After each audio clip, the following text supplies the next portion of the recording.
여호와께서 파수꾼이라는 직책을 에스겔에게 주시면서 그에게 명령합니다. 이스라엘 향해서 뭘 어떻게 하기를 원하느냐 하는 것을 말씀하시는데요.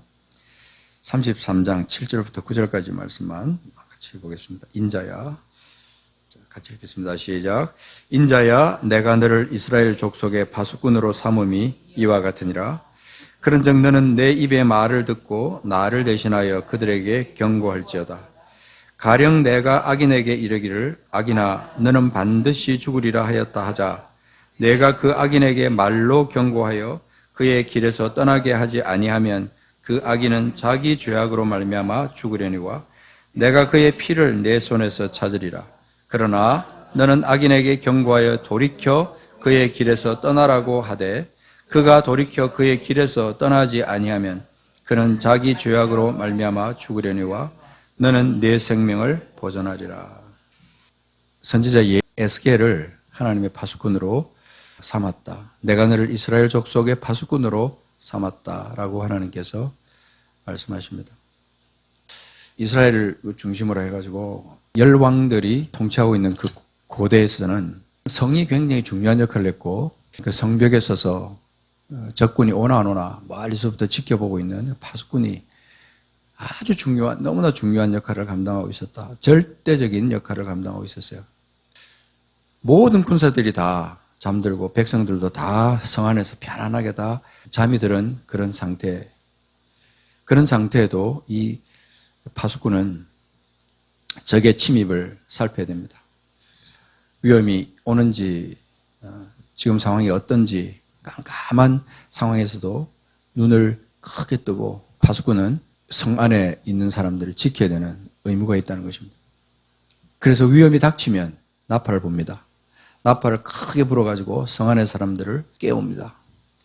깨워서 그들이 지금 위험에 처해 있다는 것을 알리는 것이죠. 그런데 만약 파수꾼이 졸거나 또 딴짓을 해서 역할을 다하지 못하면 성 안의 모든 생명은 위태로워지는 겁니다. 위기 가운데 있게 되는 거죠.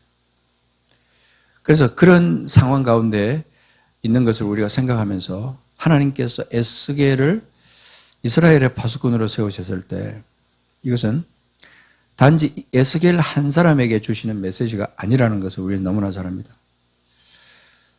이 파수꾼이라는 이것은 그 에스겔의 역할을 이렇게 일러주면서 이스라엘 한 나라 안에 대를 이어가면서 파수꾼이 얼마나 중요한 역할을 감당하고 있는지 앞으로도 이스라엘이 계속 하나님의 사랑을 받으면서 하나님의 경륜 안에서 이어져 갈 때도 이 파수꾼은 너무나 중요하다는 것을 말씀하고 이것이 예수 그리스도를 이어서 지금 우리가 모든 죄의 근원을 다 끊고 하나님의 자녀가 되고 천국 백성이 되어 있는 우리는 너무나 편안하고 너무나 안일한 상태에 있고 너무나 만족한 그런 상태에 있다 할지라도 하나님의 경륜 안에 있는 수많은 백성들이 죽어 있는 상태에 있고 또 죽어가고 있고 절대적으로 그들이 생명을 받아야 되는데 생명을 받지 못해서 깜깜한 상태에 있다.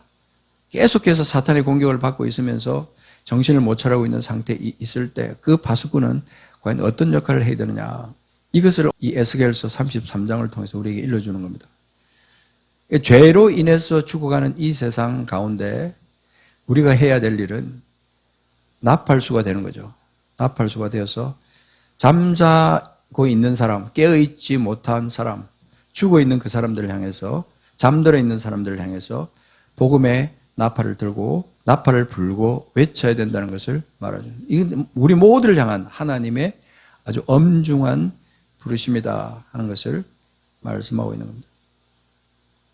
자, 그래서 7절 잠깐 보면 중요한 것을 하나 생각해 보겠습니다.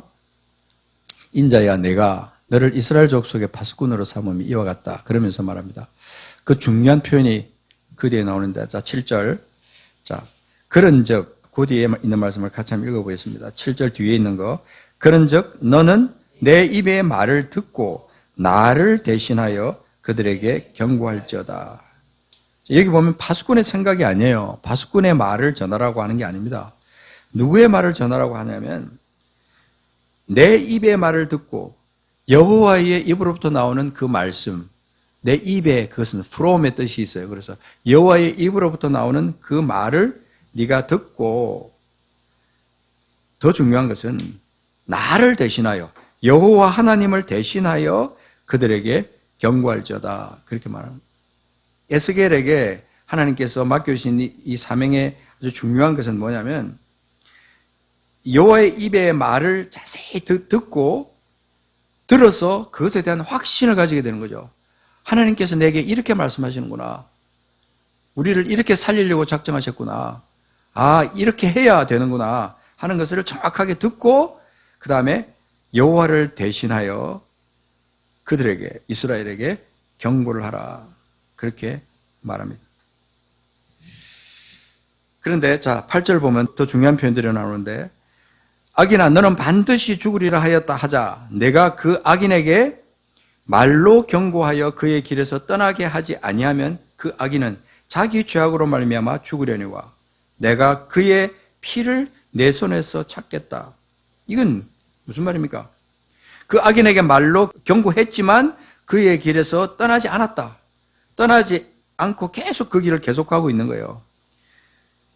그 악인은 자기 죄악으로 말미암아 죽게 되지만, 당연히 그렇죠. 죽게 되지만 내가, 여호와 하나님께서 그 죽은 그 사람의 피, 죄악으로 말미암아 죽은 그 사람의 피를 너 파수꾼, 너에게서 내가 찾겠다라고 말씀합니다.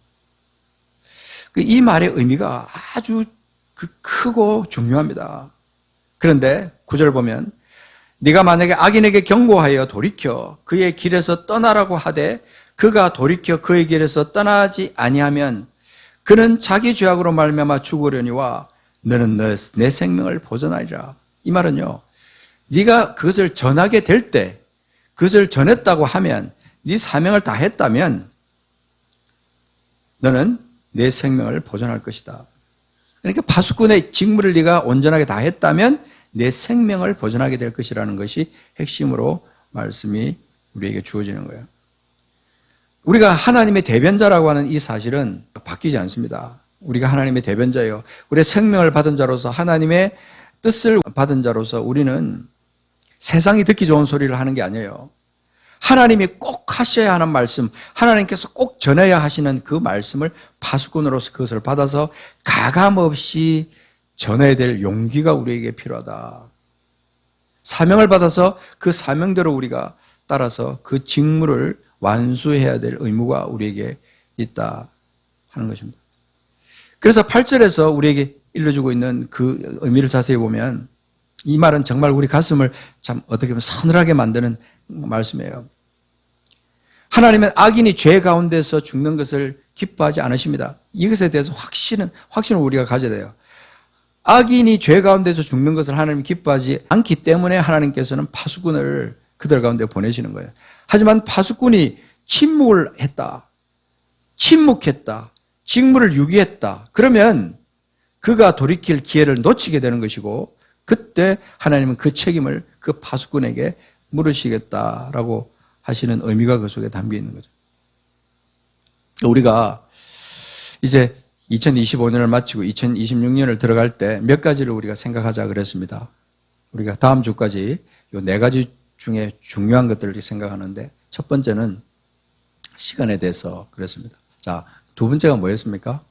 생각나십니까? 율법주의에서 우리가 벗어나야 된다. 모든 것은 하나님의 은혜 가운데서 다 풍성해져야 되는 거예요. 우리 새해 안에 우리가 시간을 소중하게 여기면서 하나님 우리에게 주신 은혜를 마음껏 누리면서 그 은혜를 마음껏 흘려보내는 그런 한 해가 되어야 된다. 그리고 세 번째 중요한 것은 1년을 우리가 영혼 구원의 사명을 생각하면서 살아야 된다는 것이죠. 1년이 얼마나 빨리 지나가는지 몰라요. 새해 첫 주에 우리가 무엇인가 중요한 일을 결단했다 할지라도 정신 차리지 않는 사이에 벌써 한 해가 지나가는 거예요. 한 해가 참 365일이 굉장히 긴 것처럼 느껴져도 365일이 하나님의 시간으로 보면 훅 지나가는 게 금방. 그래서 우리 후회하지 않는 한 해를 위해서 우리가 결단해야 될 것은 영혼 구원의 사명을 꼭 생각해야 되겠다. 왜 제가 이 지금 3가지 말씀, 시간과 그 다음에 그 율법주의와 그 다음에 영혼 구원에 대한 이 3가지를 말씀드리고 다음 주에 또 한 가지 아주 중요한 말씀을 같이 나눌 텐데요. 하나님께서 우리에게 주시는 사명들이 있어요, 사명. 그 사명을 생각할 때 그 사명을 행할 수 있는 그것은 그 시간이에요. 시간을 우리가 어떻게 쓰느냐에 따라서 그 사명을 제대로 행하든가 아니면 그냥 내 육신대로 내가 원하는 대로 따라가다 그냥 시간을 흘려보낼 수도 있고 멍청하게 의미 없이 시간을 보낼 수도 있는 거예요. 내가 사명을 완수하면서 생각할 때 은혜 가운데 완전히 빠져 있어야 돼요. 은혜 가운데. 율법주의에 치우치거나 율법적인 삶을 살다 보면요, 하나님의 은혜가 완전히 뒷전으로 밀려가지고 내가 해야 될 일이 무엇인지도 깨닫지 못하고 내가 하나님을 경배하고 찬양해야 되고 하나님의 능력을 나타내는 삶을 살아야 되는 것도 잊어버리고 사는 거죠. 근데 여기에다가 우리가 죽어 있는 내 영혼을 살려주신 예수 그리스도 그분의 사랑을 생각하면서 죽어 있는 다른 영혼들을 내가 생각하면서 그들이 그리스도 앞으로 돌아올 수 있도록 파수꾼의 사명을 감당해야 된다 하는 겁니다. 대신 죽으라는 게 아니거든요. 파수꾼의 의미는 네가 그 백성들을 위해서 대신 죽어 이게 아니고 그냥 전하라는 거예요. 하나님 뜻을 그대로 전하라는 거예요. 근데 방법론은 여러 가지가 있겠지만 우리가 그 마음을 간절하게 가지고 어떻게든 그 사명을 파수꾼으로서 사명을 감당해야 되겠다고 하면 그리고 성령께 기도하면 성령께서 우리에게 지혜를 주십니다. 하늘로부터 우리에게 지혜를 주시는데 그 지혜를 받아서 우리가 그 사명을 감당할 수 있도록 적절한 타이밍과 적절한 또 지식과 또 지혜의 어떤 그런 풍성한 것을 우리에게 허락해 주시는 거죠. 그리고 또 사랑의 은사도 주셔서 우리가 마음껏 그들을 사랑하면서 때로는 말로는 내가 복음을 전하지 못해도 어떤 때는 내가 용서와 사랑과 관용과 이 모든 풍성한 것을 통해서 관용하는 삶을 통해서도 그들에게 복음을 전하기도 합니다. 초대교회 성도들이 칭찬받은 것은 그 관용의 은혜가 그들에게 있었기 때문에 막 가는 데마다 그들이 그냥 그리스도인 그러면 나중에는 다 저들은 도대체 인간으로서 어떻게 저런 삶을 살 수 있니? 어떻게 하면 저들처럼 살 수 있을까? 그리고 따라가 보니까 그들이 가는 데를 따라가 보니까 동굴이었고 동굴 속에서 그들이 정말 하나님을 찬양하면서 동굴에서 나올 때는 그 기쁨으로 충만한 삶을 그런 얼굴로 하면서 그들이 동굴에서 나와서 수많은 사람들이 은혜를 끼쳤다. 초대 교회사에서 많은 사람들이 기록한 것이 있어요. 그런 기록들을 보면은 정말 하나님의 사람들이 파수꾼의 역할을 감당할 때 과연 어떤 삶을 살아야 되는가 하는 것을 우리는 늘 생각해야 되는 거죠. 침묵은 정말 사랑이 아닙니다. 상대방이 거부할까봐 혹은 관계가 서먹해질까봐 깨질까봐 복음을 전하지 않는 것은 진정한 사랑이 아니라는 거죠. 사랑하기 때문에 그들을 정말 아끼고 좋아하기 때문에 그들을 만나서 그들을 도와주고 그렇게 할 거예요. 그런데 그 사랑이 예수 그리스도로부터 온 사랑이고 하나님의 사랑으로부터 온 그 사랑으로 그 이어지는 실현되는 그 사랑이라야 그것이 진짜 사랑이라는 거예요. 그렇다면 그 사랑은 도대체 뭐냐? 가장 중요한 것은 그들의 영혼을 그들이 지금 처해 있는 사망에서 건져내는 것. 그것이 가장 중요한 사랑이라는 것이죠. 파수꾼이 성공했느냐 실패했느냐의 여부는요. 그 소리를 듣고 그 사람이 회개했느냐가 아니라 내가 그들에게 경고했느냐. 그 사랑을 가지고 내가 경고했느냐. 이렇게 살다가는 네가 지옥으로 가는 거야. 너의 멸망은 지옥이야. 라고 하는 것을 갖다가 어떤 방법으로든 어떤 식으로든 그들에게 표현을 해야 된다. 그 결과는 하나님의 영역이에요. 우리가 전했을 때 그가 듣고 돌이키면 생명을 얻을 것이지만 듣지 않아도 우리는 그 사명을 다한 거예요. 우리가 복음을 전할 때 결과와 상관없이 하나님은 우리의 뭐를 기뻐하시냐면요. 순종을 기뻐하시는 거예요. 우리의 순종. 순종을 기뻐하시며 우리의 영혼을 보내려 주신다. 아까 9절에서 말한 대로 그가 죄악으로 말미암아 죽으려니와 너는 내 생명을 보존하리라. 그 말처럼 우리가 복음 전하는 거는요 당연한 겁니다. 고린도전서 9장 16절에 보면 이렇게 말합니다. 제가 그냥 읽을게요. 내가 복음을 전할지라도 자랑할 것이 없음은 내가 부득불할림이라. 만일 복음을 전하지 아니하면 내게 화가 있을 것이로다 말합니다. 내가 복음을 전할지라도 자랑할 것은 아무것도 없어요. 내가 부득불 전할 것입니다. 이 주보에 부득불에 대한 의미가 거기 있습니다. 여기 보면 부득불이라는 말은 뭐냐면 하지 아니할 수 없어 마음이 정해진 상태, 하지 아니할 수 없어서 마음이 정해진 상태, 그 상태가 부득불해. 하나님께서 우리에게 주시는 마음을 가지고 그냥 차일피일 미루고 다음 달에 하지, 그 다음 달에 또 아니면 기회가 생길 때 하지. 그러다 보면 한 해가 훅 지나는 것을 우리가 경험하잖아요. 저도 그렇고 똑같아요. 지금 이렇게 말씀드리는 거는요, 우리 성도님들을 향해서 말씀드리는 것보다 저를 향해서 제일 먼저 사실 말을 하는 거예요. 사도 바울은요, 전도를 당연히 해야 할 의무로 여겼지만 동시에 하지 않을 때 오는 그 영적 위기감, 이것을 갖고 고백하는 거예요. 내가 복음을 전하지 않으면 내게 화가 있을 것이다. 영적 위기를 느끼는 거예요. 내게 화가 있을 것이다. 그 화의 정도와 범위는 어떨지 모르겠지만 사람마다 다 다르겠죠. 그런데 복음을 전하지 않으면 도대체 잠을 못 자겠다. 내가 한 달을 지났는데도 한 명에게도 이번 달에 복음을 전하지 못했다. 그러면 잠을 못 자는 그런 어떤 영적 부담감이 우리에게 있어야 되는데 저를 포함해서 우리가 그런 것이 없지 않나 하는 것이죠. 바울이 늘 생각했을 때 헬라인이나 야만인이나 지혜 있는 자나 어리석은 자에 내가 다 빚진 자다. 그렇게 말한 것처럼 바울은 어디를 가나 이 빚진 자의 의식을 갖고 사는 거죠. 내가 그들에게 돈으로 빚을 졌나, 뭘 빚을 졌어요? 복음의 빚을 진 거예요. 복음을 전해야 되는데 복음을 전하지 않은 것에 대해서 바울 사도는 늘 마음에 빚을 진 자로서의 마음을 갖고 있었던 거죠. 전파하는 자가 없으면 절대로 들을 수가 없습니다. 로마서 10장 13절부터 15절 말씀에 이렇게 말합니다. 요거는 좀 우리가 찾아보겠습니다. 로마서 10장 말씀은 8장과 연결하면서 8장, 9장, 10장 쭉 아주 중요하게 연결되거든요. 자, 로마서 10장 13절부터 보십시오. 어떤 사명을 가지고 우리가 살아야 되느냐 하는 것을 말하는데요. 자, 누구든지 13절, 14, 15절 누구든지 주의 이름을 부르는 자는 구원을 받으리라. 그런즉 그들이 믿지 아니하는 자를 어찌 부르리요? 듣지도 못한 이를 어찌 믿으리요? 전파하는 자가 없이 들으리요? 보내심을 받지 아니하였으면 어찌 전파하리요? 기록된 바 아름답도다 좋은 소식을 전하는 자들이여 발이여 함과 같으니라. 누구든지 주의 이름을 부르는 자는 구원을 받으리라. 믿지 아니하는 자를 어찌 부르리요? 듣지도 못한 이를 어찌 믿으리요? 전파하는 자가 없이 어찌 듣겠느냐?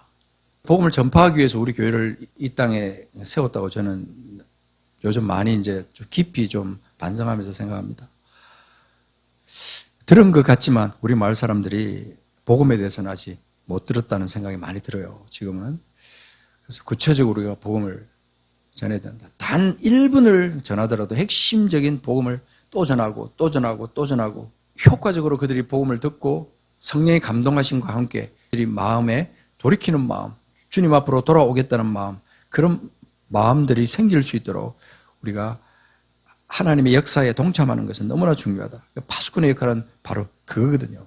바로 전하는 거다.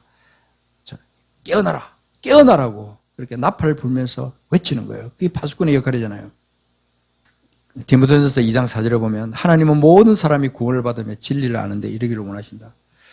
하나님은 모든 사람이 구원을 받으며 진리를 아는데 이르기를 원하신다. 그 하나님의 마음이에요. 하나님의 본질이에요.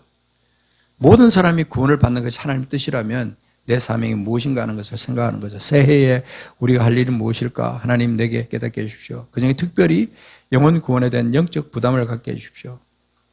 디모데후서 4장 2절 이것만 우리 찾고 말씀을 정리하겠습니다. 디모데후서 4장 2절. 자, 4장 2절 시작. 너는 말씀을 전파하라. 때를 얻든지 못 얻든지 항상 힘쓰라. 범사의 오래 참음과 가르침으로 경책하며 경계하며 권하라. 말씀을 전파하라. 때를 얻든지 못 얻든지 우리가 해야 될 것은 항상 힘쓰는 일이고 오래 참아야 돼요. 그리고 오래 참음과 가르치고 경책하고 경계하고 권하고 가르치고 경책하고 경계하고 권하는 것 이 중에 한 가지라도 내가 계속해서 사람들을 만나면서 하나님의 지혜로 이것을 갖다 어떻게든 해야겠다. 어떻게든 해야겠다.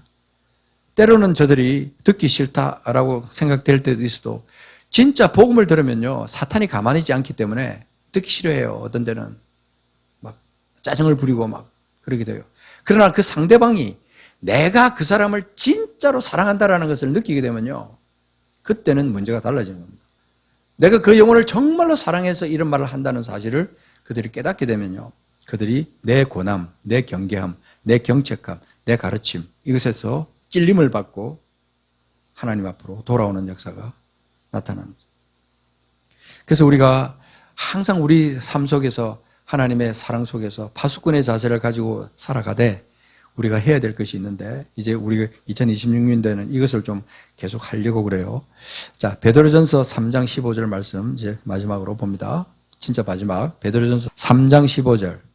그리스도를 주로 삼아서 거룩하게 하고, 이거는 내 삶의 본질이에요. 내 개인의 삶의 본질인데, 누가 봐도 저 사람 하나님의 사람이야, 이런 것을 인정할 수 있을 만큼 거룩하게 하고, 너희 속에 있는 소망이 겉으로는 안 드러나거든요, 사실은. 그런데 내 삶을 보면 소망이 있다 없다가 드러나요. 내가 말하는 것을 보면 저 사람의 진짜 소망이 있구나 없나 하는 것이 드러난다면, 근데 내 속에 드러나는 그 소망에 관해서 다른 사람이 이유를 물으면, 당신은 도대체 그 소망을 어디서 가졌습니까? 도대체 그 소망을 갖게 하는 그것이 도대체 뭡니까? 라고 했을 때 묻는 자에게 대답할 것을 항상 준비하라는 말이에요. 그래서 우리가 말씀을 항상 마음속에 품어야 되는 거예요. 생명의 말씀, 구원의 말씀, 또 나를 확실하게 이끌어주는 능력의 말씀, 이런 말씀들을 갖다가 우리가 암송할 것은 암송하고, 때로는 언제든지 성경을 탁 펼쳐서 찾아서 봐라, 이 말씀에 이렇게 말했으니까 나는 이런 소망이 있어, 나는 천국에 대한 확신이 있어, 당신도 이렇게 되기를 원해 라고 말할 수 있는 그것을 항상 준비를 해야 된다는 거죠. 그리고 온유와 두려움으로 하고 선한 양심을 가지고 그렇게 나팔수의 삶을 살아야 된다 하는 것을 말씀을 하고 있습니다. 우리 주변에는요, 아직도 너무나 많습니다. 하나님의 심판이 다가오는 줄도 모르고, 자기가 지금 어떤 상태에 살고 있는 줄도 모르고, 죄와 잠에 빠져서 그렇게 그 상태에 있습니다. 그런 사람들이 너무나 많은 거죠. 하나님은 오늘 우리를 그 사람들의 파수꾼으로 세우신 거예요. 에스겔 한 사람에게만 한 게 아니고 우리에게 지금 그렇게 하는 거예요. 신약의 많은 하나님의 사람들, 사도들에게만 한 게 아니고 내게 지금 그렇게 말씀하시는 거예요. 여러분의 가족, 친구, 동료들에게 그 마태복음 28장 19절 20절 그 사명을, 그 명령을 생각하면서 동료들에게 복음의 나팔을 불어야 된다. 하나님께로 돌아오십시오. 그곳에만 살 길이 있습니다. 그곳에만 생명이 있습니다. 그 길로 돌아오셔야 합니다라고 외쳐야 된다. 우리가 입을 열어서 그 경고의 나팔을 불 때 나도 살고 내 이웃도 사는 역사가 일어나게 될 줄 믿습니다. 우리가 한 주간, 한 달, 1년 이런 삶을 살아갈 때 침묵하지 않고 하나님의 말씀을 전하는 충성스러운 파수꾼의 삶을 살 때 우리의 삶을 통해 하나님이 영광을 받게 될 것을 믿습니다. 그리고 한 해를 우리가 또 새롭게 맞을 때 그 각오를 가지고 1년을 살아가면서 한 해를 마감할 때는 파수꾼의 역할을 감당한 것의 열매가 우리 삶 속에 나타나게 될 줄로 믿습니다. 같이 기도하겠습니다. 우리가 어떤 사명을 받았느냐? 파수꾼으로서 생명을 가진 자의 책임, 의무, 이것을 하나님께서 우리에게 주셨어요. 먼저 받은 자로서의 사명, 또 이웃을 향한 사랑, 은혜, 이 모든 것들을 우리에게 허락하셔서 먼저 받은 자로서 이것을 내가 누리고 있고, 내가 소망을 가지고 있고, 믿음을 가지고 있고, 복음으로부터 오는 능력을 가지고 있는데 아직도 수많은 사람들이 죽어 있고 잠자는 상태에 있어서 그저 이 세상에 빠져서 돈의 목적을 두고 그저 의미 없는 일에 중심을 두고 살아가는 사람들에게 생명의 복음을 전하는 파수꾼으로서, 그들을 일깨우는 파수꾼으로서 우리가 어떻게 살지를 생각해야 될 중요한 시점에 우리는 살고 있습니다.